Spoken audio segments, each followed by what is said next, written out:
On a brisk November night, not so long ago, a young funeral director named Ethan and his funeral assistant Lily received a death call one late evening. A body had been discovered in the backfield of a rural farmhouse, and their services to transport the corpse were urgently required. Obliging the call, they set out in their removal van to a scene that would haunt one of them for the rest of their days.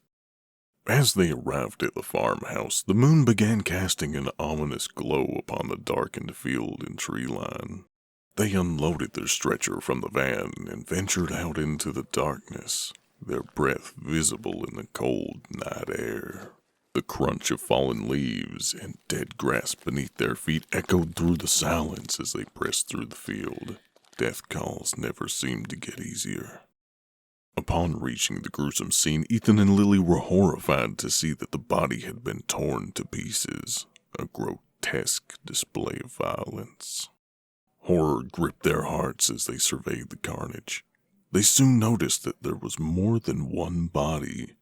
Both of the farm's occupants and the medical examiner who had been called to the scene had met the same violent end as the man they'd come to pick up. Suddenly, their attention was drawn to three dark figures emerging from the shadows, moving stealthily on all fours. As the moonlight revealed their true form, Ethan and Lily stood frozen. Three massive Great Danes, their faces and fur matted with blood and gore, approached with an eerie determination. Instinct took over as Ethan and Lily quickly turned and sprinted back towards the farmhouse, their hearts pounding in their chests, the dogs not far behind. Panic fueled their every step as they desperately sought refuge within the house's sturdy walls. Slamming the door shut, Lily, who entered second, locked it with trembling hands. She hoped to keep the killer dogs at bay. But the dogs were relentless, their killer instincts driving them to break through any obstacle in their path. With a thunderous crash, the door splintered under the force of their powerful bodies. Fear consumed Ethan and Lily as they realized their sanctuary was crumbling around them. Searching for any means of escape, they managed to stumble upon a door within the massive farmhouse that led to the basement. Without hesitation, they descended into the darkness of the old cellar. Their only hope of survival lay beneath their feet. The basement offered temporary respite, but they knew it was only a matter of time before the dogs would find them. In the dimly lit basement, Ethan and Lily scoured the room for any weapons they could find. Settling on an old wrench and a cattle hammer left behind by the murdered occupants, they prepared themselves for the inevitable confrontation.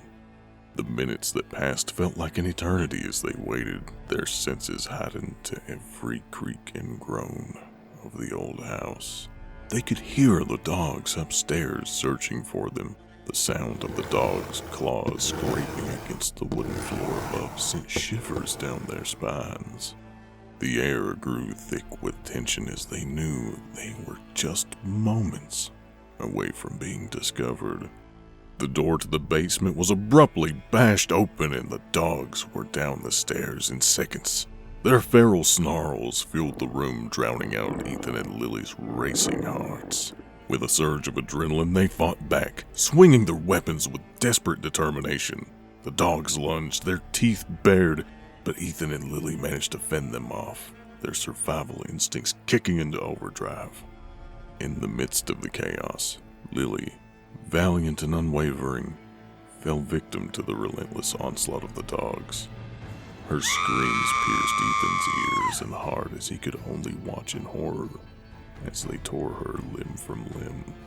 Her brutal end fueled Ethan's determination to survive, his grief transforming into a fierce resolve.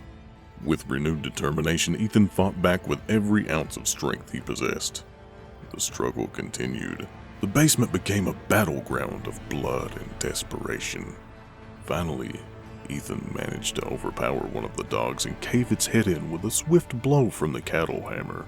The dog's lifeless body lay on the floor, a dark pool of blood forming by its head. This act made the two remaining Great Danes pause for a long moment. Ethan stared them down with an intensity that he hoped they could feel, blood and sweat dripping from his face and clothes. The two dogs continued to stare at Ethan, both emanating low growls. Suddenly, they turned and ascended the basement steps and were gone. Exhausted, battered, bloody, and heartbroken, Ethan emerged from the basement, the weight of loss heavy upon his shoulders. The night had taken its toll, leaving scars that would never fade. As he stepped out into the cold November air, he vowed to honor Lily's memory by continuing their work at the funeral home.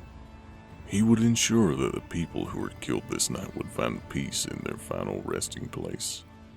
And so the tale of Ethan, the lone survivor of the dog's killing spree, would be whispered in hushed tones throughout the community for years to come.